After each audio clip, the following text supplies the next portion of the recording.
Bonjour, y'all, and welcome to episode 4 of Feed the Bean.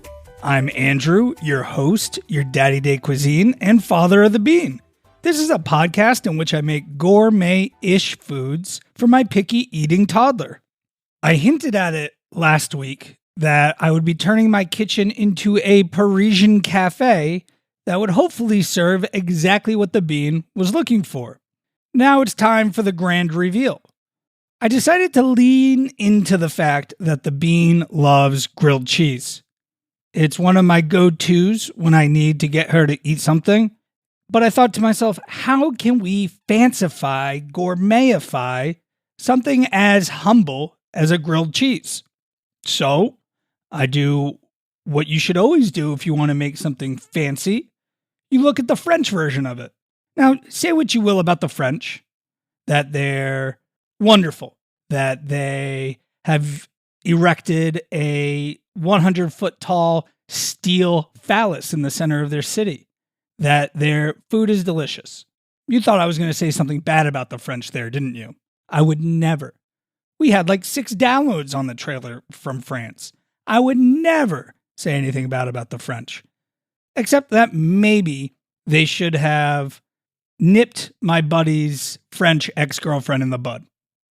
Any self-respecting country would probably have imprisoned someone like her before she reached adulthood, went to college in the States, and ruined a whole year of my life when I lived with her. But she's half American, so maybe it's not all France's fault, but I do hold a little bit of a grudge. But how do we fancify a grilled cheese? So the French, in all their food-making glory, have a Croque Monsieur. Monsieur. Croque. I don't speak French. It's a French mister. A Croque Mister in France. French. Ugh. Forgive me. A Croque Mister. So what it is it's the heaviest, richest grilled cheese, ham and cheese actually, that you can imagine. You get a thick, soft brioche, and you load both sides with butter. Okay, I paused the podcast, looked up on Google, and I've been practicing. A Croque Monsieur. And what it is, it's the heaviest, most delicious grilled ham and cheese you could ever make. It's not just bread toasted with ham and cheese on it. That's basic. The French would never do that to food. Are you kidding me? There has to be sauces, probably cream-based. There has to be 5 different cheeses. And it can't just be any bread. It's got to be brioche. Brioche, baby. Thick cut. Too thin, and it can't handle the sloppy mess that this sandwich is. But that is what's delicious about this sandwich. It's a freaking mess. It's a sandwich that you have to eat with a fork and knife. Is that even still a sandwich? Yeah, I know the defining characteristic of a sandwich is that it has 2 pieces of bread on the outside. But also the defining characteristic of a sandwich is that you lift the thing to your friggin' face. And if you can't do that, is it a sandwich or is it a regular meal? What do you call a meal that's not a sandwich? Sandwiches are all I eat. They're perfect. The case is still food. This was the last meal that I made in Florida at my in-laws before I returned to cold, wet, rainy, snowy Massachusetts. And it was a bittersweet ordeal. But we decided to take the whole family to the market. And of course, we went to the best market in the world, Doris's Italian Market. I'm going to miss you, Doris. I love you. I'll hold you in my heart forever, and I'll never let go. I feel like I'm Jack from the Titanic looking up at Doris as I drop from that door into the frozen Arctic, never to be seen again, and only be remembered by a horny old lady. Doris, you horny old doll. I love you. But we took the whole family to Doris's Market, and it was sort of a different experience than my last couple of trips. Here's what you shouldn't do. Don't take your toddler to the supermarket, to the market, right before nap time. Don't do it. Don't take them before nap time. And if they're struggling to get into the car and go to the store, don't promise treats when you get there. Because then you have a tired, screaming toddler screaming for treats in the middle of a packed store on a weekend. And you go to the bakery to try to get them a cookie or some sort of treat. And you find out that they don't separate their allergens from the rest of their stuff. So even if you just were to get them, say, a cinnamon roll or a chocolate chip cookie, it's prepared on the same surface as everything with peanuts. So then you have to look your sleepy, angry toddler in the eye and say, no treats for you. Sorry, I know I promised it, and here I am breaking my promise, but the treats are poison for you. They don't understand that. They don't understand that you're protecting them, that the treats are poison. And then you have to find them Haribo gummy bears. Great. Let's give them the biggest choking hazard we can find to eat in the car on the way home. But that's on myself. That's on me, not on Doris's. I will say I went to the deli this time at Doris's and got a scoop of the chopped liver. Holy cow. Best chopped liver I've ever had. I don't understand the expression, what am I, chopped liver? You don't like me? What am I, chopped liver? You don't think about me? Because chopped liver is the best. I love liver. It should be, oh, thank you. You got me a gift for no reason. I must be chopped liver. This is great. You're the best. I'm the best. I'm chopped liver. There is one great benefit to taking a very overtired, sleepy toddler to the store, and that's that they fall asleep on the car ride home. And you get that great parenting moment where you unclip them from their car seat, their pure dead weight, and you lift them up and they just fold into your chest and shoulder, and their dead weight snuggling against you. They wrap their arm around your neck and snuggle their face into your side of your neck. And it is the closest you can get to those newborn snuggles with a toddler that I've found. And it kind of makes the whole thing worth it because it's the only time you get those dead weight fully pressed against you snuggles. And I love it. So I can hear all of you while you're driving your cars or doing the dishes or vacuuming your houses during your children's naps. Andrew, what is a Croque Monsieur? What is a French Mister? So it's that great brioche bread, ham, Gruyere cheese, Swiss cheese, Parmesan cheese, bechamel sauce. Well, Andrew, what is bechamel sauce or bechamel sauce? Which both pronunciations I expect are probably incorrect. So what is a bechamel sauce? Well, it is, just like everything else, heavily dairy-based.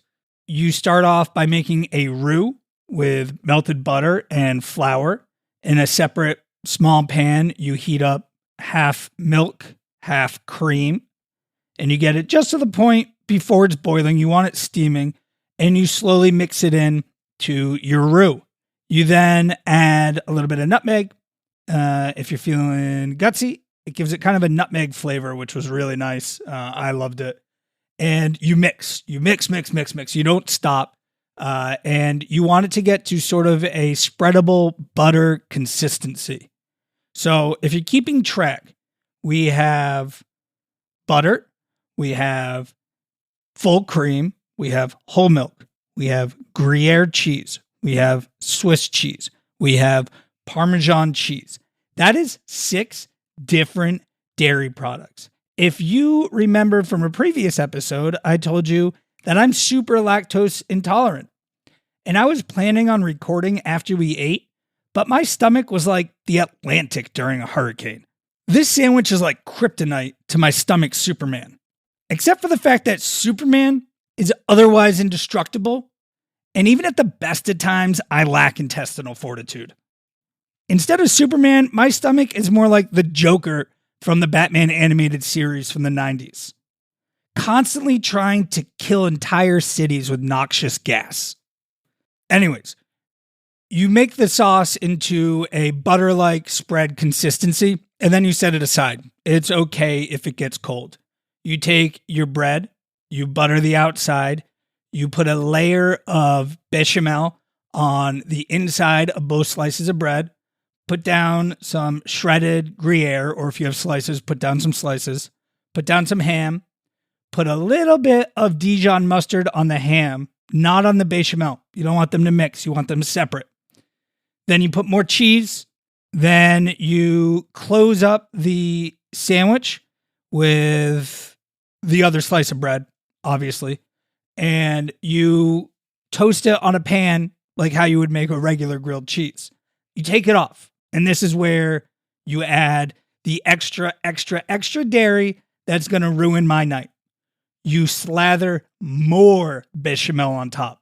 That's more cream, more milk, more butter on the top of your sandwich.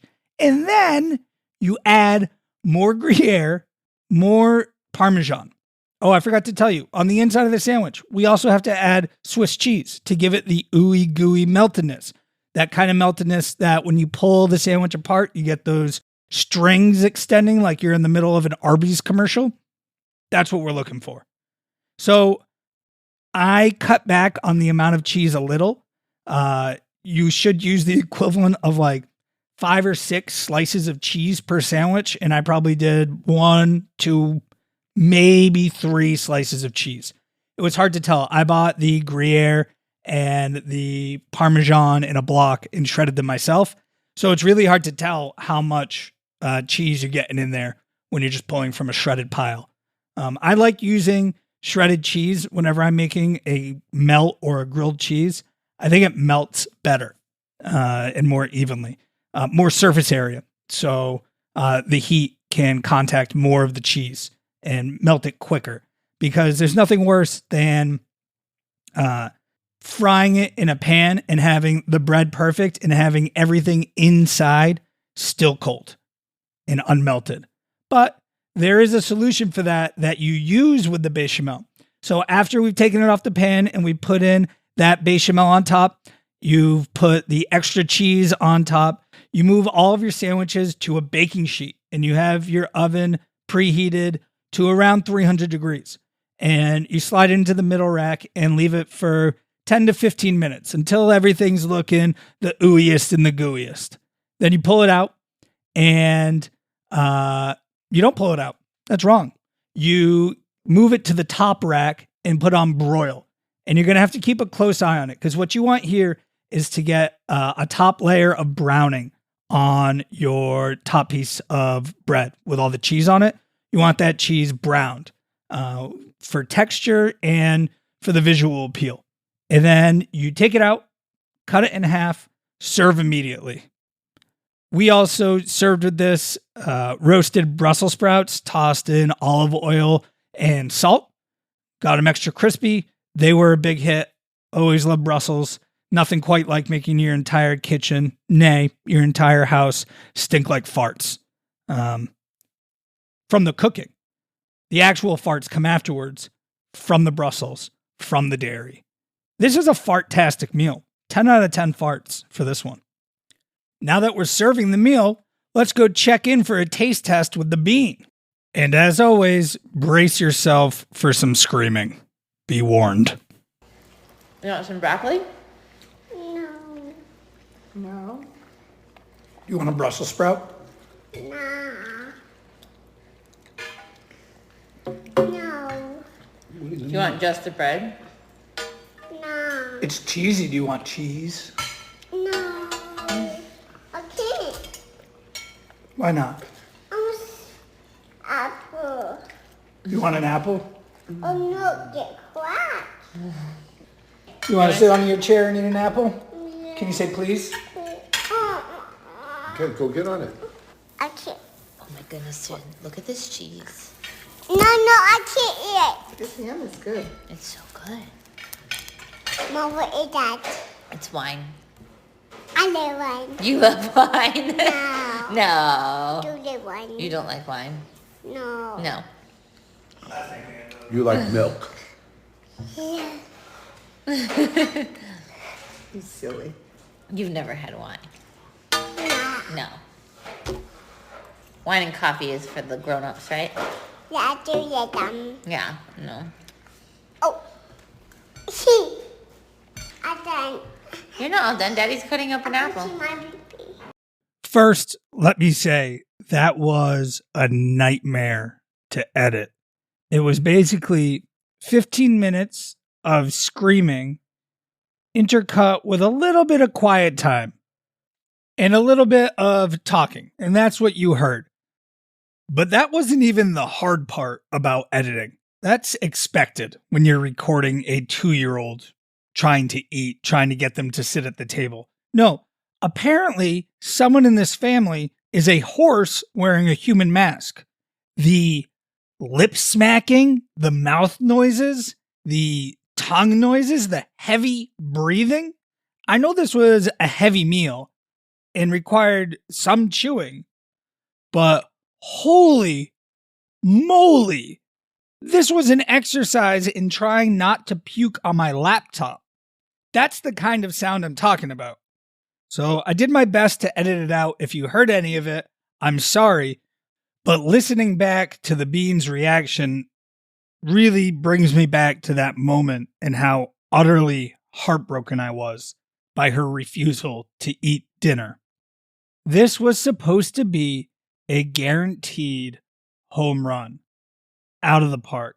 This was designed to be exactly what she likes to eat, a grilled cheese, and take that cheesiness and up it a level so that she loves it even more.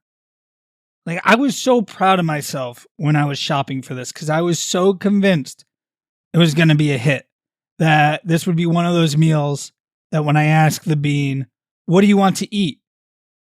She says, French mister, French mister. And I get to make it again and again. I was in a sour mood for a while after this meal.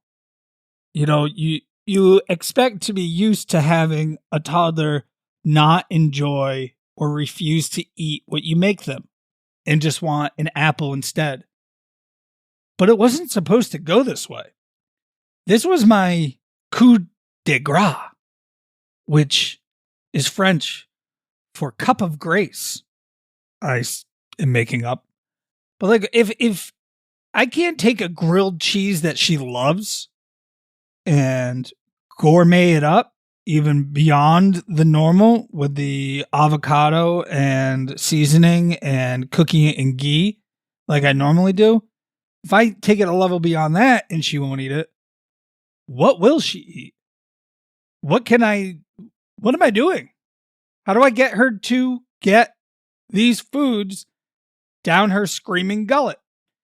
I love the kid, but this was a hard pill to swallow. I am going to make it again because it was phenomenal. This was everything that's great about a grilled cheese, the comfort foodiness, the savoriness with more savory, more comfort, more flavor. The bechamel with a little bit of nutmeg, it's like having creamy eggnog in the sandwich. The ooey gooiness was off the charts. Every flavor that you want to hit with this meal came through. It was perfect, perfectly executed, perfectly flavored, but the Bean will never know it because the Bean refused to eat it. But I won't be defeated. I'm an adult, and I am stubborn to a fault. Ask any one of my teachers growing up, or my parents, or my wife, or my friends. I will get this child to eat this sandwich, even if I have to cook it once a week for the next 10 weeks, because she loves it. This was made for her, and I won't rest until she recognizes the fact that she loves this sandwich. This is typically not a dinner time sandwich. In France, it's served as lunch with French fries, if you can believe that, taking this super rich sandwich and serving a super rich side. And in the States, you typically see it on a brunch menu, a a bougie cafe. I can't really imagine having this at 11 a.m. or 10 a.m. and then being expected to go about the rest of my day. This is a day ender, a day killer. If I eat this sandwich, that's it for me. That's the whole day. The rest of the day is spent digesting this and breaking it down. Even I think if you aren't lactose intolerant, you're going to be out of commission for a couple of hours, at least, digesting this one. You're not, having a boozy brunch, eating a French mister, and then going playing a pickup game of ball down at the park. If you enjoyed this episode, please rate and review The Bean and myself on Apple Podcasts. We don't pay for any advertising here on Feed the Bean and rely solely on word of mouth. So please tell your friends and have them take a listen. If you get a listening party together with you and 3 friends, let me know, and I'll record a personal intro just for you. All I ask in return is a picture from your listening party that I can share on social media. Speaking of social media, be sure to follow us on Twitter at Feed the Bean, all one word, to stay up to date on everything happening with The Bean and myself. You can also follow the podcast on Instagram at Feed the Bean Podcast to see pictures of our gourmet delectables. Thank you for listening, and until next time, I'm your Chef Daddy.